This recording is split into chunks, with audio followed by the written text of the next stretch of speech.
Hello everyone, আসসালামু আলাইকুম। সবাই কেমন আছেন? আশা করি সবাই ভালো আছেন। চলে আসলাম নতুন একটি ভিডিও নিয়ে। আজকে আমি দেখাবো কিভাবে আমি আমের আচার তৈরি করি খুব সহজে। আমি এভাবে আমের আচার তৈরি করি, এটা খেতে খুবই মজা।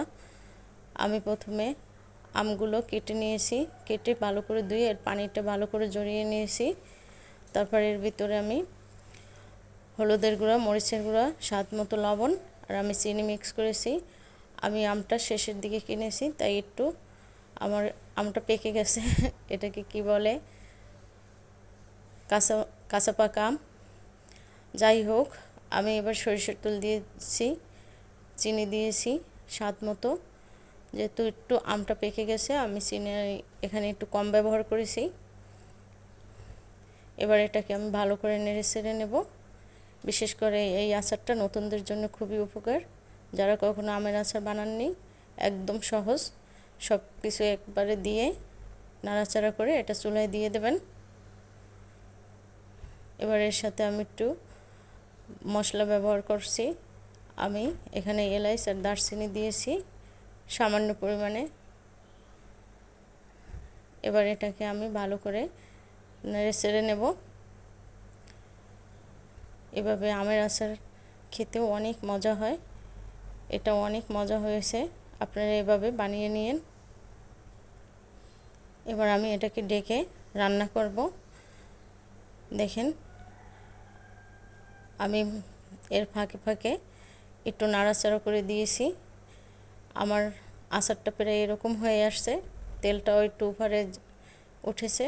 এবার আমি চেক করে দেখতেছি চিনি লবণ সব কিছু ঠিক আছে কিনা। জালটা আপনাদের মতো খাবেন। আমি যে মরিচের গুঁড়োটা ব্যবহার করছি এটা একটু ঝাল, তাই আমি এক্সট্রা কোনো মরিচ ব্যবহার করব না, শুকনো মরিচ। অনেকে চাইলে শুকনো মরিচও কেটে কেটে দিতে পারেন। এবার আমি পাঁচফোড়নের গুঁড়ো মশলাটা দিয়ে দেব। এটা এরকমই গুঁড়ো কিনতে পাওয়া যায়, আপনারা দোকান থেকে কিনে নিয়ে আসবেন। এটাই আচারের স্বাদ আরও দ্বিগুণ করে দেবে।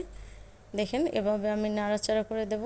পুরো গুঁড়া মশলাটা মিক্স করে দেব আচারটার সাথে। আর আমি আমগুলো ভেঙে ভেঙে দেব, যেগুলো একটু আস্ত হয়েছে ওগুলো একটু আমি ভেঙে ভেঙে দেব খুন্তি দিয়ে। দেখেন আমি কিভাবে ভেঙে দিচ্ছি।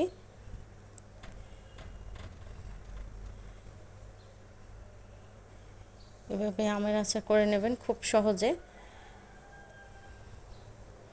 একদম ইজি। আমার আমটা দেখেন নাড়াচাড়া করতে করতে বেশ অনেকক্ষণ পর এরকম হয়েছে। এবার আমার আমের আচারটা প্রায় হয়ে গেছে। ভিডিওটি ভালো লাগলে সবাই একটি করে লাইক কমেন্ট করে দিবেন। সবাই আমার জন্য দোয়া করবেন। আল্লাহ হাফেজ, আসসালামু আলাইকুম।